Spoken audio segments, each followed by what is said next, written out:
So we have another great lineup today, and we're starting it off with a session ambitiously titled How to Cure Rare Diseases. And so I'll hand it over to Dr. Karen Abraham of Tel Aviv University. She is a member of our Science and Medical Advisory Board. She was also an advisor for programming this conference. So thanks for all of your help in these ways and all the other ways that you help the GRI community, Dr. Abraham. So over to you. Great, thank you. Well, here it's already late afternoon. It's really a pleasure to see all of you. I do wish, I have to confess, that we were together in Boston, but hopefully next year. Now, with your permission, before I introduce our speakers today, I'm actually going to give a shout out to Keith. And I'm doing that because if we were in person, this is something that we would do at the end of the conference, but I'm not going to get the mic at the end of the conference. This is my only opportunity. So you can blush a little, Keith, but I really, I know we all believe you are just such an inspiring driving force. Not only did you start CureGrin, but you are just an unbelievable cheerleader in the best sense of the word, and really keep us going. And you have incredible energy. So thank you. I know that I can hear everybody in the background, all the cheering and clapping that everyone is giving you. Okay, so as we've been working really hard, and we've heard a lot about it yesterday, and we'll continue to hear today about the research and all the work that we are all doing to try to figure out what the mechanisms that are involved in the GRIA disorders. What we really want to know is at the end, how can we find ways to treat and cure this very rare set of diseases? So we have some really wonderful guests today who have been doing this for quite some time. And so we're going to hear first from Dr. Michael Tranfaglia, who is going to tell us about the work on Fragile X. And then we're going to hear from Dr. Bruce Bloom, who's going to tell us about some other work that he's done in treatments for rare diseases. So let me start by introducing our first speaker. So Dr. Michael Tranfaglia serves as the medical director and the chief scientific officer of FRAXA. And he works to coordinate the foundation's research strategy and works with universities and industry scientists to develop new therapeutic agents for Fragile X, for autism, and related developmental disorders. Now, you will hear more about this. At FRAXA's mission is to find effective treatments and ultimately a cure for Fragile X syndrome.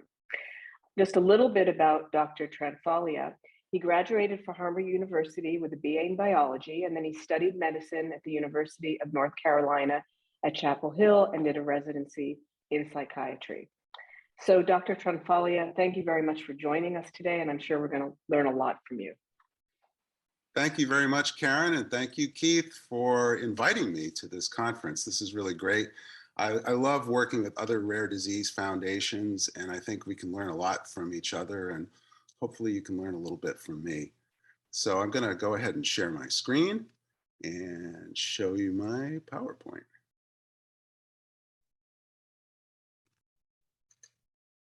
Alrighty, so can everybody see that okay? There we go. Yep, looks great. Awesome. Just gonna move you guys off to the side there. So the title I decided on,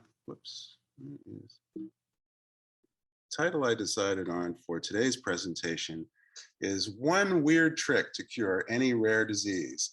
So how's that for getting to the point? A little bit of clickbait here.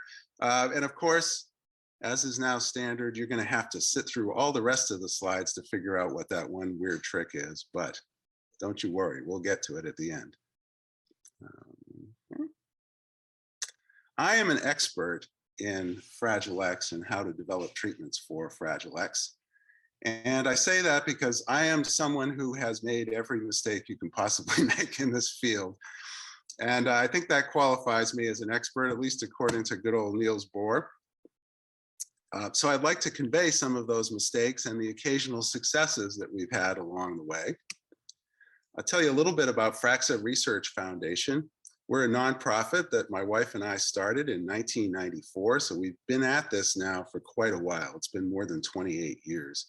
We're still run entirely by Fragile X parents. My wife and I have been with it since the start, but we also have a few employees who are also Fragile X parents, and it really gives people a special motivation, I think. We're dedicated to funding biomedical research, and we funded over $32 million in direct research grants to date. Most importantly, we're founded on the principle that Fragile X is a treatable condition, and I think that was something that was very controversial at first, but it's now widely accepted. And it took a lot of work to change that viewpoint. We are in this for two of the best reasons possible, and their names are Andy and Laura. Our son Andy is now 32 years old, and he still lives with us. Our daughter Laura is a female with a full mutation of the Fragile X gene. And fortunately, she's very, very, very mildly affected. I would say completely unaffected, but then you really never know, do you? She's perfectly normal and wonderful, and she graduated from college, and she's married, and she has her own house and her own professional career, and she's doing great. Our son, unfortunately, is quite dependent on us and still quite disabled. So just the basics really quickly about Fragile X. You can actually see the Fragile site right on the long arm of the X chromosome right there. So it's an X-linked disorder with highly variable penetrance. It's the first of the trinucleotide repeat disorders that was recognized, and of course Huntington's disease is the best known example now, but Fragile X was the first. Basically, having the trinucleotide repeat expansion just silences the gene. So the people with Fragile X have a normal coding sequence of this gene, leaving the possibility of gene reactivation open, but they don't produce any of the protein. And it's the level of the FMRP, the Fragile X protein, that correlates with the severity of the condition. And fortunately, we've got good animal models, and we've had it for a while. Fragile X is important because it's a major model for the study of autism. Just about all males with Fragile X have autism spectrum disorder, as it's currently defined. And if we look at the childhood autism ratings scores of a cohort of Fragile X subjects at the University of North Carolina, actually, we see that about a third of the patients meet full criteria for autistic disorder. That's the formally defined full-blown autism. But just about everybody else has elevated scores that by today's standards would qualify them for autism spectrum disorder diagnosis. So what are we trying to do? The best way to describe it, I think, was what Dan Vershbow, one of our board members, said a long, long time ago. He said, this isn't basic science. This is an engineering project. We are engineering a solution for Fragile X, said the MIT graduate engineer. And Dan was a great guy who sadly passed away a few years ago, but we still follow this ethos. We are trying to engineer a solution for Fragile X. And I get the impression that the Cure Grin folks are like-minded individuals, and you're approaching this in a very similar way. So I think we have a lot of experiences that are relevant for you. We pursue this strategy by what we sort of tongue-in-cheek refer to as the FRAXA method, which is that we fund basic research. Basic research comes up with findings relating to the mechanisms of disease. We fund translational research that tries to identify drug targets that you can actually address and try to remedy the situation. We then conduct preclinical validation studies in animal models to see if there's promise in these strategies with specific compounds. And then we hopefully take these things into clinical trials. And when I say drugs and compounds, it could be biologicals, it could be ASOs, it could be gene therapy, it could be all sorts of things. Numerically, it's mostly small molecules, but that's just because of the state of the technology so far. Of course, we didn't invent this method. This isn't specific to FRAXA or to Fragile X. This is in fact just rational drug discovery. So we're a nonprofit trying to do rational drug discovery, or at least trying to incentivize rational drug discovery. So maybe we can call this community-based drug development. So we're not just trying to advocate for other people to develop new treatments. We're actually directly involved in it. We're trying to take an active role in this process. Now, this still requires pharma partners, because doing the whole job from start to finish as a nonprofit is just not realistic. I mean, just the regulatory costs alone of getting a single drug to the market. Not the actual clinical trials, but just the regulatory costs are millions and millions of dollars. And so only a few of the really large nonprofits could afford to do this. Something like the ALS Therapeutic Development Institute, they could probably afford it, but it will burn your cash very quickly if you try to do it on your own. The secret is to partner up with industry whenever possible. And it's also important to achieve leverage from everything you do. If you give a grant to a researcher, it's in the hopes that they're going to get much bigger grants from other places like NIH or the Simons Foundation or other larger nonprofits.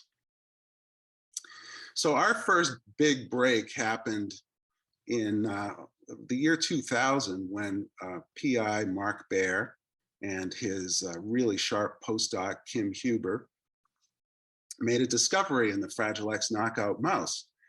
They had this process they were studying that was a form of synaptic plasticity called long-term depression that they knew was mediated by metabotropic glutamate receptors. And they knew that it was also protein synthesis dependent. And at the time, a defect in activity-dependent protein synthesis in the postsynaptic compartment had recently been described. And so Mark and Kim thought that their mGluR LTD might be abolished in the Fragile X knockout mouse.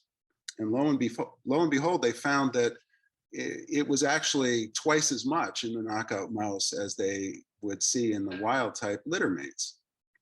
So this is really interesting. And it's especially interesting because it's known to be mediated primarily by metabotropic glutamate receptor type 5, mGluR5. And every major pharmaceutical company in the world was in the process of developing mGluR5 negative allosteric modulators, or I often just refer to them as mGluR5 antagonists. So this is a drug class in development that was very promising for a number of indications.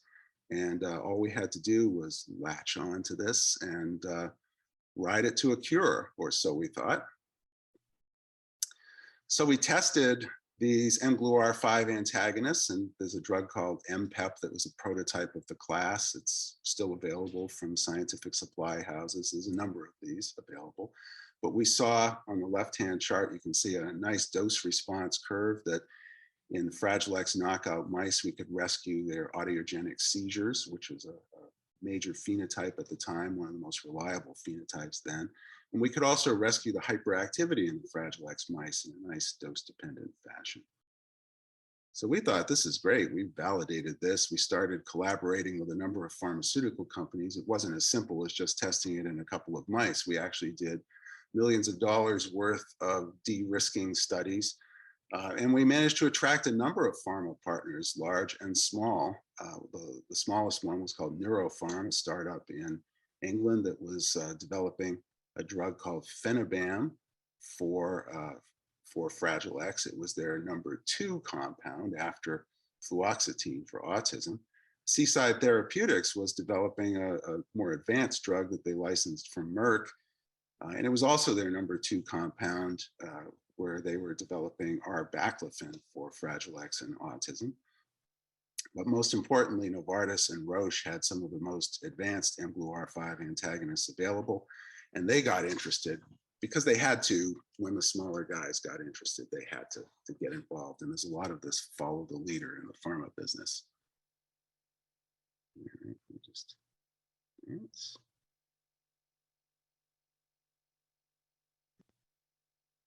Oops, oh, sorry. So long story short, Neuropharm went out of business after a successful phase 1 single ascending dose trial because their fluoxetine trial failed. The easy one actually didn't work for them. STX-107 at Seaside Therapeutics did well in phase 1 studies. They went out of business because their baclofen trial failed to meet its primary endpoints. although arbaclofen is still rattling around as a potential treatment for Fragile X and autism. Just get my, okay. Similarly, there were big clinical trials for the Roche and Novartis drugs, but they actually came up negative. So how is this possible? Is there a problem with the method? I mean, this is the way everybody discovers drugs, and everybody seems to have an equal amount of trouble with this.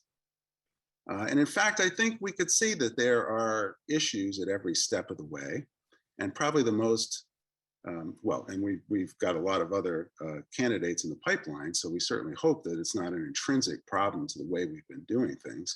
But most importantly, we've recognized that this is an iterative process of development, and it's probably unrealistic to think that you're gonna hit a home run at the first time up at the plate. I mean, you're going to have to refine your methods. And how do you refine your methods? Well, you refine your methods by doing this.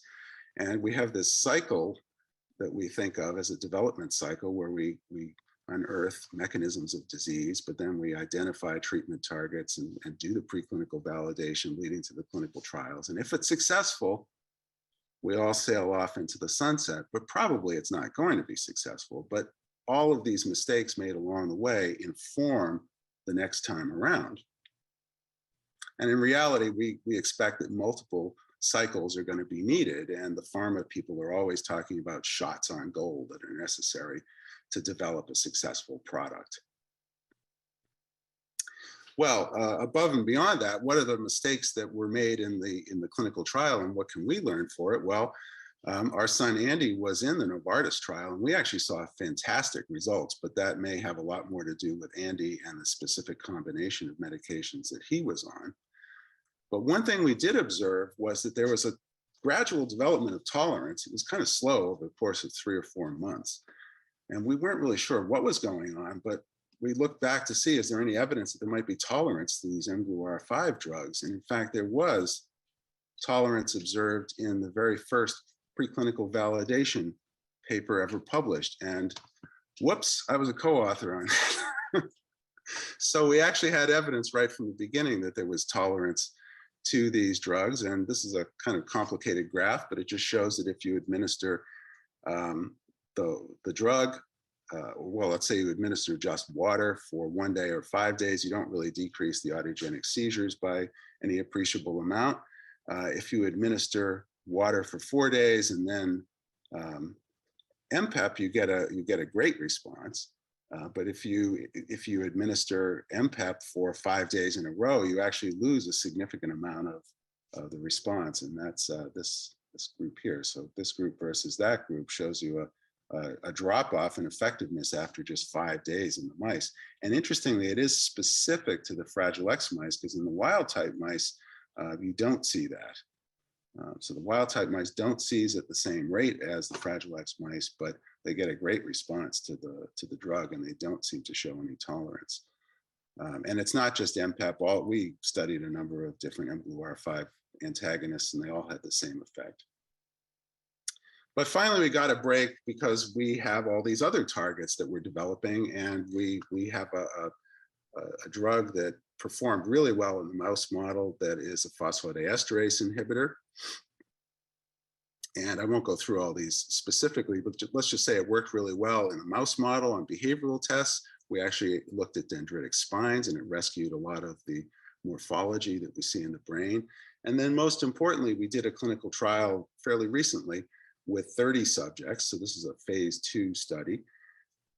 And it was very successful, and everything got better across the board. So we had a widespread improvement in Fragile X, and this is now going into major phase 2B, 3A clinical trials with this company, Tetra Therapeutics, which has since been acquired by Shionogi.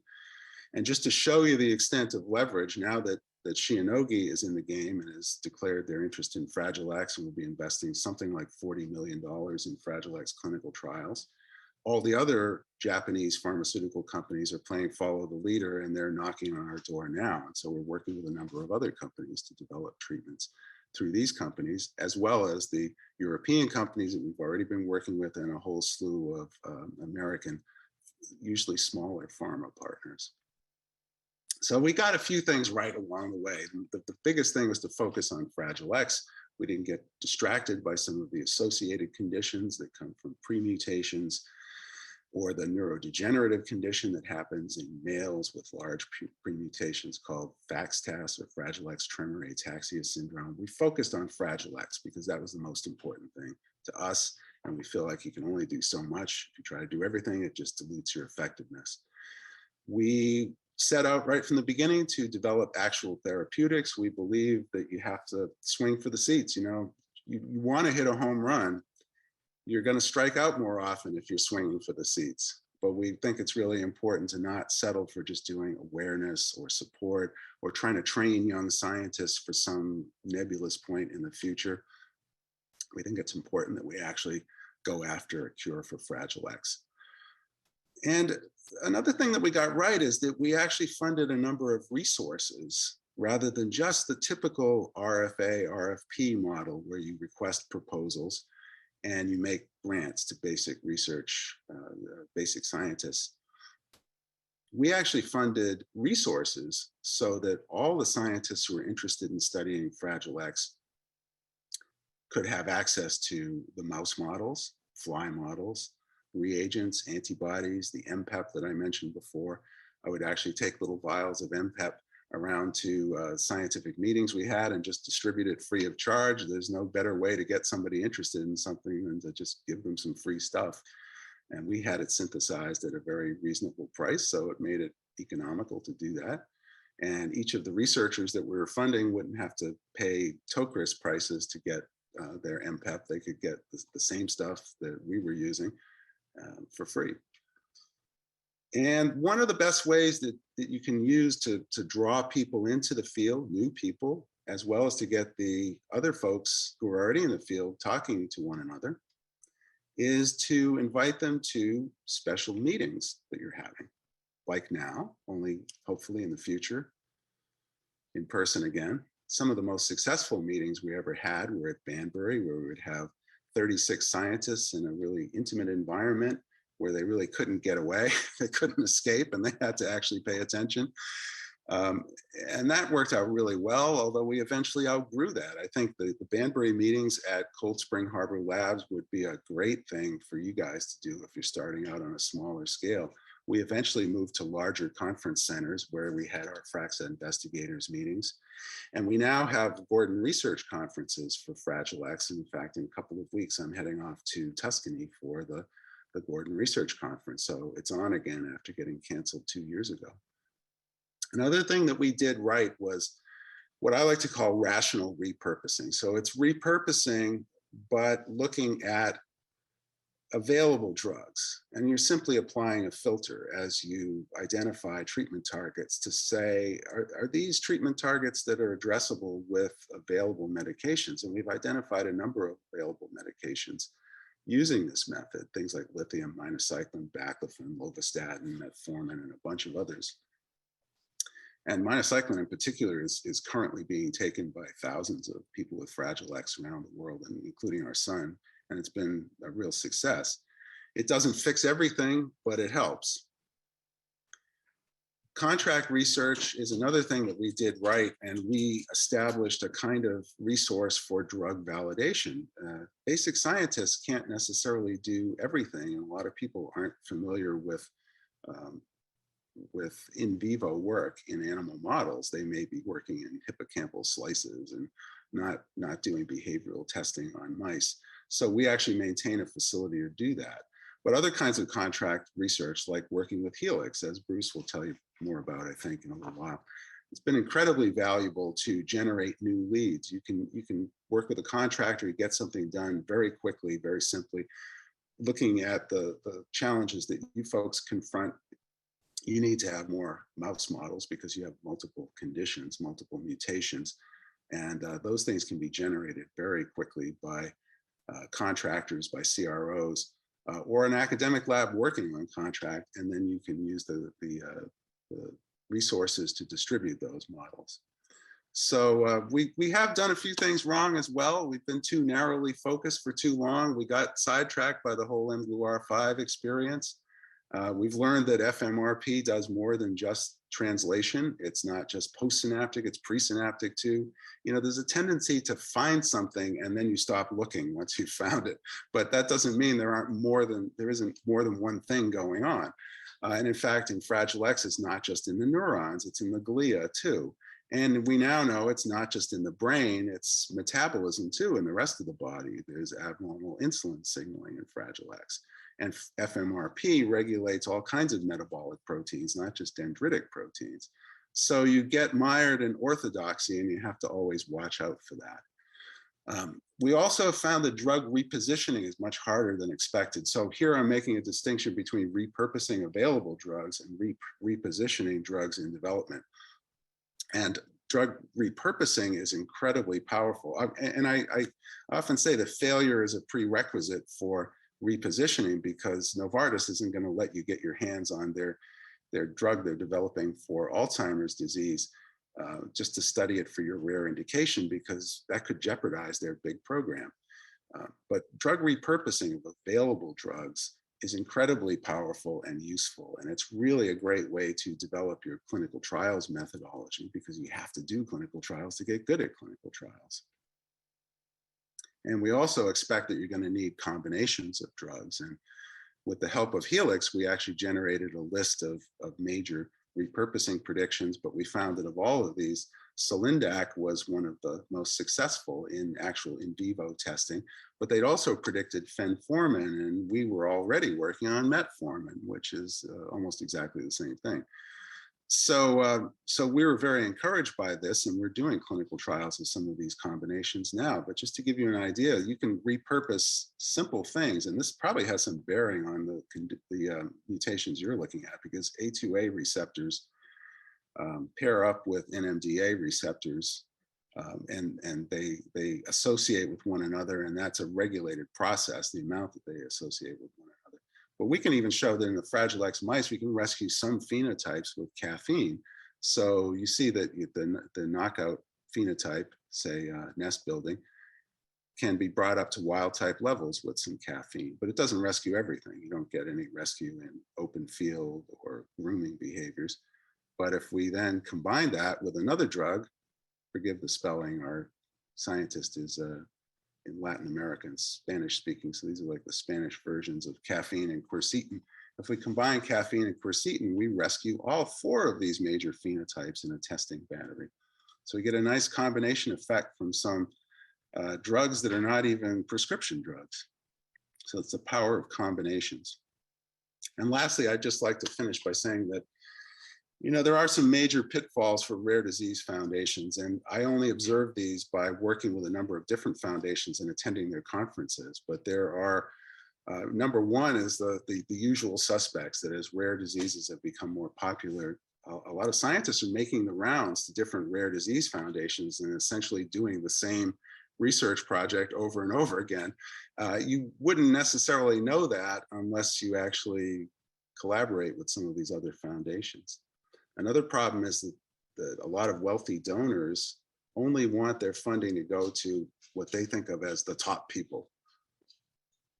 But the problem is the top people are already well funded, and effectiveness happens at the margins by bringing new people into the field and funding people who wouldn't otherwise be working on things. And another pitfall is that rare diseases tend to have a relatively small group of scientists that are interested in the condition. And if you don't work to bring new blood into the field, you'll just end up funding the same people over and over again. And not that the same old people aren't good, but you're hoping that if they're really good, they'll secure larger funding. So what's the weird trick? You got to fail faster. You got to spin this cycle as fast as you can. And you got to spin multiple programs in parallel. This is the way you get to a treatment for your condition, or in your case, multiple conditions. So you definitely need to have parallel programs going, but you need to think about how we can do the first clinical trial as soon as possible. How can we improve our trials methods? How can we improve the number of animal models available? That's how you get to where you want to be. That's the one weird trick. And I hope that you can learn from some of our mistakes, and just wanted to let you know that we're available anytime to talk about some of this stuff. check out our website at fraxa.org. Mike, that was incredible. And I think there's so many take-home messages there for all of us as we're working to try to figure out how to get to these cures and treatments. We have one, I'll give you one quick question that we have in the Q&A, and then we want to move to our next speaker. So the question is that there are rumors from the early Fragile X clinical trials that failed to show improvement, but that many of the patients actually reported improvements. These had not been identified as primary endpoints and therefore didn't count as part of the results of the trial. Was this only a rumor? Oh, no, not at all. In fact, there were a number of people after the mGlu-R5 trials, for example, who ended up having some of the compounds synthesized and did a little gray market self-administration. So there are a number of people who had some really remarkable responses. Our son had a fantastic response to mavoglurant during the Novartis trial, but we clearly saw a waning of that effect over time. I think the reason he had the response in the first place was because the combination of medications that he was on, which was allowed, but I think we had a fortuitous synergistic effect from some of the medications, including minocycline. So even with these trials, if they overall don't succeed, they are personalizing if they're individuals who are doing okay or doing well with them. Well, there are some methods for adaptive studies, and perhaps Bruce will touch on some of this. There are ways of accessing this, but what we think happened was that there's a problem with the drug class as the mGlu-R5 negative allosteric modulators. There were, as I mentioned, a number of drug development programs for a number of different indications, and they've all failed. And what that tells me is that this is not a viable target. And you run into this in central nervous system research a lot. Now, that doesn't mean that it's not a viable target for your indication, for example. This is obviously very close to what you guys are doing. NMDA receptors, for example, there are available drugs, but they're difficult to target because if you hit them a little too hard, you can get psychosis if you go one way, seizures if you go the other. So the metabotropic glutamate receptors were seen as a way of sidestepping that problem. And there is still some development going on, but there has been a major setback in the field, and the trials that have been done have failed all over the place, including for Parkinson's disease, simple things like gastroesophageal reflux, addictions, anxiety disorders. All of these things were considered to be practically a no-brainer for mGlu-R5 NAMs, and they've all failed. And so that tells me that there's a problem with the target itself and with the drug class. We are actually doing research to try to understand the mechanisms of tolerance, but it's been very difficult and it's been very slow going. There's no easy answer. It's not a simple receptor-based phenomenon. But if we could ever get to the point where we got the effect that we saw in our son over the first couple of months on mavoglurant and could sustain that, that would really be something, because it really got to the core of the autism features, the cognitive rigidity that we see in most people with Fragile X. Well, that just melted away, and he was able to go to restaurants and do new activities and didn't have the problems with transitions that he always has. So it was really kind of magical for a little while, for a honeymoon period. It wasn't quite the flowers for Algernon scenario where everything was better and then it all went away. It wasn't quite that dramatic, but we did get a little glimpse of that. And we're hoping that someday we can come up with a combination, another drug that can offset the development of tolerance or resistance, as some people would call it. But yeah, Okay, there was Mike. a problem with the primary endpoints, and that's always an issue in clinical trials methodology. But we've gotten better as a result of these failures. Great. Thank you, Mike. Okay, we want to move on to our next talk, so we give Dr. Bruce Bloom a chance to tell us about his work. So Dr. Bloom is the Chief Collaboration Officer at Healx, which is based in the UK, and their mission is to use AI drug discovery to develop new treatments for rare diseases. Let me tell you a little bit about him. Early in his career, he was part of the senior management at Bausch & Lomb Oral Care Division. As Director of Professional Relations and Clinical Affairs, he supervised all the clinical research, supported product development, did international training, and worked with the FDA. He's also been the Senior VP for the Healthcare Professional Liability Divisions, and he's been responsible there for all functional units. He was formerly the CEO of Goldman Philanthropic Partnerships, and where the mission was to accelerate the search for cures. He also founded Cures Within Reach that carries on that mission through repurposing research.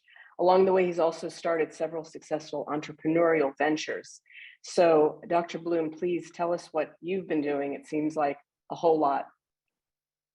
Thanks, Karen, and thanks, Mike. Mike and I work really closely together on a lot of things. My nephew, Alex, who's 40, also has Fragile X. So all the things that Mike was talking to you about around the Fragile X community are things I've been involved in as well. So I'm going to take you on a whirlwind tour of 3 different kinds of things just really quickly, and then I'm available after this. If it's impossible to cover everything in 25 or 30 minutes, but I'm happy to be a resource for the GRI community after this. So what I want to talk about today is small molecules, artificial intelligence, and drug repurposing, and a little bit about the regulatory process. So let's start with small molecules. So, when we talk about this, we're talking about organic compounds that you can take orally or have injected into the body that reach intercellular targets. We talk about these, and what's wonderful about them is you can change the shape or change them just a little bit and get all sorts of different things that'll happen. 2 molecules that look almost exactly the same, with one having a methyl and one having a phenol, will be totally different in the body, even though their structure looks almost identical. And chemists know how to fix these things so that we can make them do things that we want them to do. So when we talk about small molecules, there's 3 different classes, and Mike sort of referred to this, but there are drugs, and the difference, a drug is something that's been approved through a regulatory process. Then there's a nutraceutical. Nutraceuticals are the same kind of biologically active substances, like caffeine that Mike was talking about. It's generally regarded as safe. It's in all sorts of things, and you can use it, but it does have significant biological activity in the body.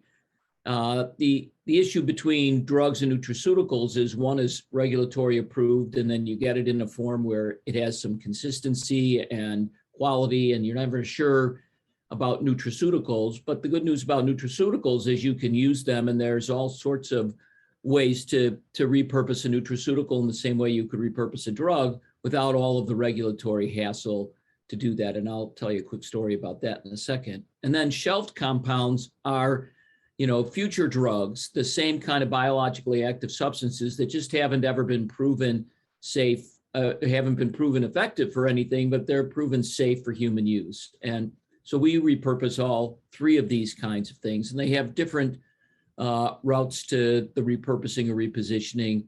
And some take shorter time, some take longer time, some have better economic commercialization potential, and some have less.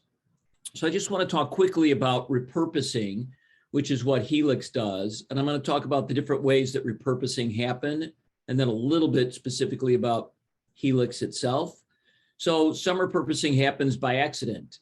And there's lots of evidence of this out there. Many of us know the story of Viagra, which was originally tested as an angina, a heart drug, but it didn't reach the efficacy that the company wanted, Pfizer wanted. But in the reevaluation at the end of the trial, they did find out about this specific side effect, and it became an erectile dysfunction drug. And after that, repurposed further as a pulmonary hypertension drug. And it even has the ability, it looks like, to maybe treat Fragile X and some other neurodevelopmental or neurodegenerative diseases. There's a condition called a neonatal hemangioma, where these kids are born with these big red, dark red areas of the skin that have lots of blood vessels. And the drug propranolol, which is a heart drug, was used to treat these kids. Again, it just was a sort of a lucky discovery along the way. And then one of my favorite ones is this drug cyclodextrin, which is actually a sugar molecule that's used as an excipient, a way to hold other drugs together in a tablet, was used as a control molecule, like a sugar pill, in a test of Niemann-Pick type C. And it turned out that the test mice didn't get better, but all the control mice that were taking cyclodextrin did. And it turned out that this is a treatment for that disease. Most of what happens in repurposing is traditional biology, where you start with a gene, you find out what protein it makes, you look at what target there is, and then you start to figure out, well, what kinds of drugs are likely to do that. And when I was at Cures Within Reach, we funded one on a rare white blood cell disease called ALPS.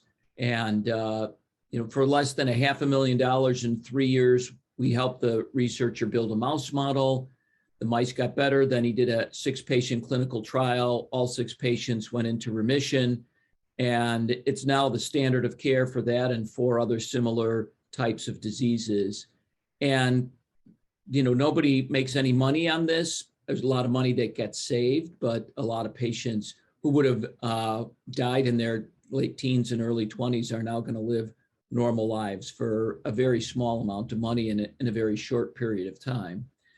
And there's another disease called familial dysautonomia, which is a one gene defect where a protein doesn't get made properly, and it affects the development of the autonomic nervous system and then the functioning. And a lab at Fordham University, and along with us and a couple of other patient groups, managed over a period of about a decade to find a handful of nutraceuticals that had the biological activity to either upregulate a gene or change the shape of a protein so that we can get these kids that were having about 5% normal protein in their bodies to get them up to 100% and overcome many of the conditions. And they specifically picked nutraceuticals because there were way less regulatory hurdles, and much of this work was done without any actual clinical trials. So the work was done in the animal models, they showed efficacy, and then working with the physicians out in the clinical practice and the patients, they slowly began to use these and see the outcomes, take the tests. So they did sort of real world evidence clinical trials, and they could do that because these were all nutraceuticals. Then there's drug screening that a lot of organizations do, where you create an assay in a cellular model, and it either lights up if you make the cells better or you make the cells worse.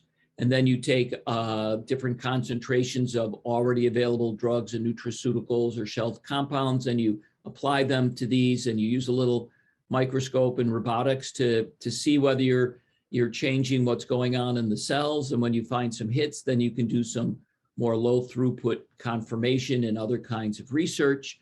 I have seen this done hundreds and hundreds of times. It makes great sense. It doesn't seem like it is a really successful way. And I think mostly that is because it's hard to develop the right kind of assay that gives you the right information. And I've been involved in several of these where we got some early hits that didn't pan out because it turned out that the assay really wasn't where we needed it to be. And it's hard to create an assay like that in a single cell that end up relating to something as complex as the whole human body. Sometimes we do repurposing through clinical observation. Patients have more than one disease. They take a drug for disease A and it ends up treating disease B. And so physicians then begin to start using it. Sometimes it's just physicians struggling to find a solution will, make an educated guess at what class of drugs might help in a different kind of condition. Patients sometimes self-treat, over social media and patient organizations. We know that people share information these days. And so there's a lot of repurposing that happens sort of at the grassroots level.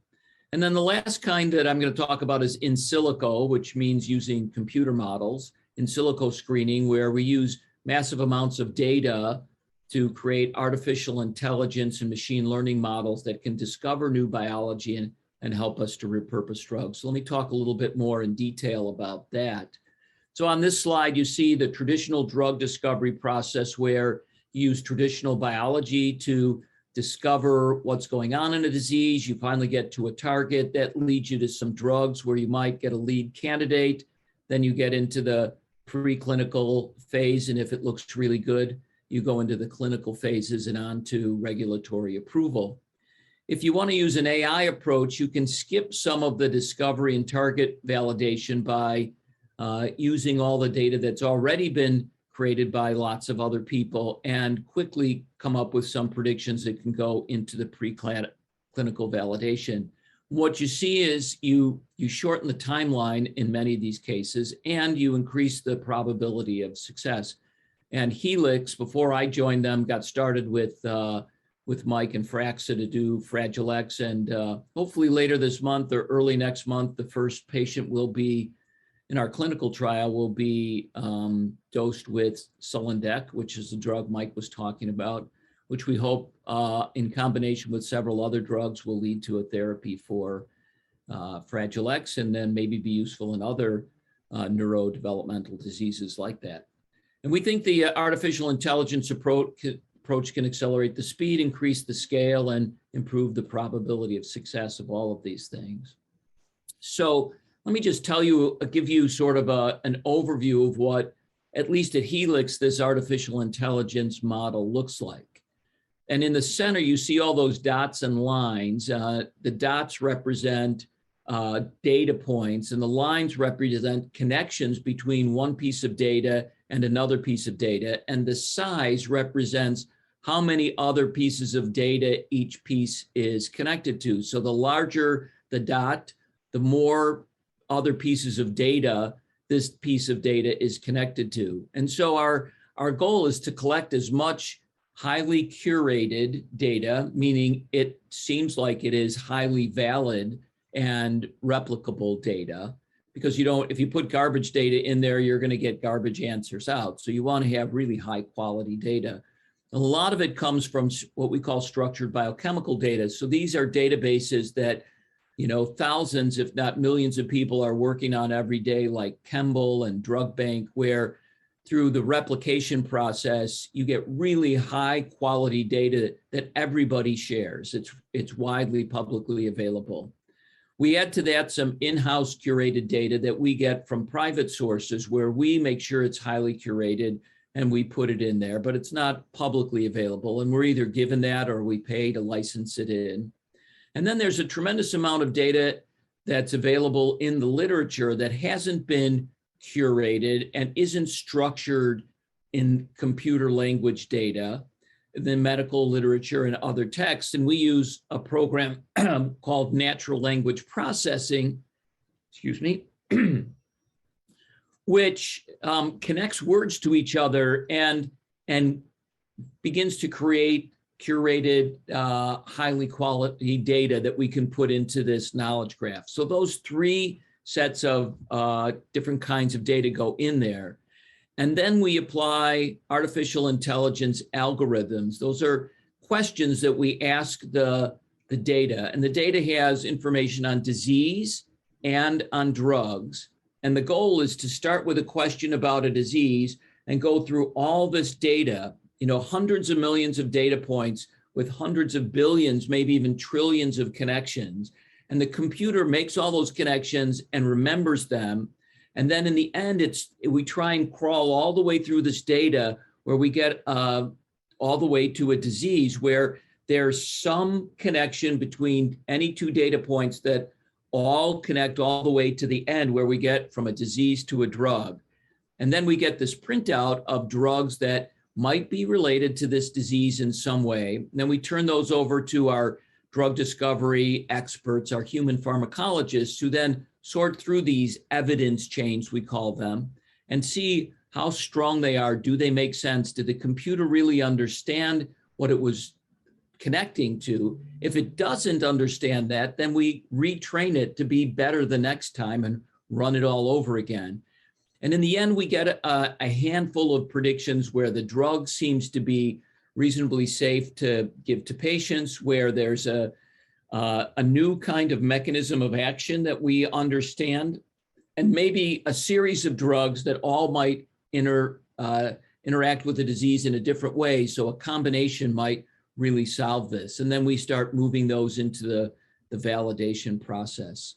And so what you see here is, how quickly we can do that. So that takes a period, depending on the disease and the number of outcomes we get, that can be anywhere from, 6 to 12 weeks up to 6 months to go through that whole process with the computer running everything, the humans working on it, putting the information back in, running it again, and getting to that final list of drugs to move into the preclinical phase. And then the preclinical phase can take anywhere from, 6 to 36 months, depending on the models and how quick and slow things go. And then, if we're lucky, we can move on to a clinical phase, sometimes as early as 24 months after we start working on a disease. So I just want to talk a little bit about why, as Mike mentioned, repurposing is a good thing for a group like yours to be thinking about. So it's faster to patients, at least it can be. You can get lead compounds to clinical trials in under 2 years, or if you're using nutraceuticals, it can even be faster than that you can start getting them into patients and seeing what kind of impact. Physicians can use them without clinical trial validation in some situations where the drug is safe. After clinical trial validation, you can use them off-label. And off-label basically means they're not regulatory approved, but there's enough robust information in the published literature that would support a physician and a patient getting together and deciding whether they want to use this. And for many of these, you want to move them to regulatory approval, and you do this through the 505(b)(2) process, which, if I have some time, I'll talk quickly about. There is some increased safety. We already know how these drugs work, or the nutraceuticals work, in a lot of patients. We have to be careful that, sometimes they move from adults to kids, so you don't know things, or into a rare indication that might be different than the normal population, but at least we know something about these drugs, which is different than any new chemical. They can be cheaper to manufacture, buy, sell, test. They're often available in lots of countries. And so that's great. And then there's lots of data for research around the kinds of things where we need for both standard and in silico kinds of research. And then there are there's some hurdles to get there.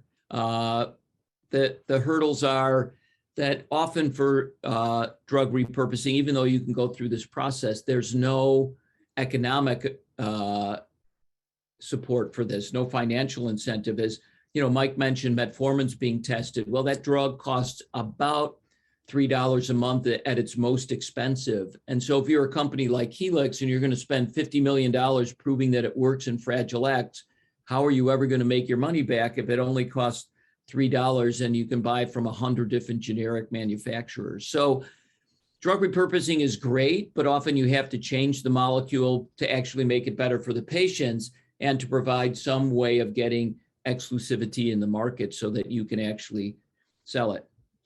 So then the last thing I want to talk about is a little bit about the stages of drug development and the regulatory process. Keith asked me to quickly talk about that. So the word IND stands for an investigational new drug. That's what you, and I'll talk to you about it in a second, what you do to get started in this process with the FDA or others. And then you get to an investigational new drug through your clinical trials, a new drug application that gets approved, and then post-marketing. And so the FDA doesn't test the drugs, but the sponsors do. And the sponsors can be pharmaceutical companies, academics, governments, sometimes patient groups, and they submit the study reports. That's how you get a drug approved. And it can be a commercial company. It can be an investigator at a academic institution. You can even have an individual clinical doctor who does a single patient IND. And any of these are ways that you can do this kind of work. Once you've done the IND and start doing all the studies, once you have all the data, you apply to get a new drug application. And you have to have all these kinds of data. There's quite a bit that goes into it, obviously. And all of this is gathered in the preclinical and the clinical trial stages of a new drug application. By the way, I sent Keith a 100-slide presentation that the FDA put together for patient groups. That's really helpful. And obviously, you couldn't go through 100 slides in even an hour. But I asked him to have it available to distribute to you. It's really very self-explanatory and a good tool for you to use and get some experts to help you out in the areas where you don't really, understand it or you need some support. But it's a great way of learning a little bit about this. And there's 3 kinds of NDA reviews, new drug application reviews. So for a very new molecule, something that's never been in humans, you go through the 505(b)(1). For a generic application where a drug has come off patent and you're a company and you want to now make the same drug that the original company, you go through 505(j).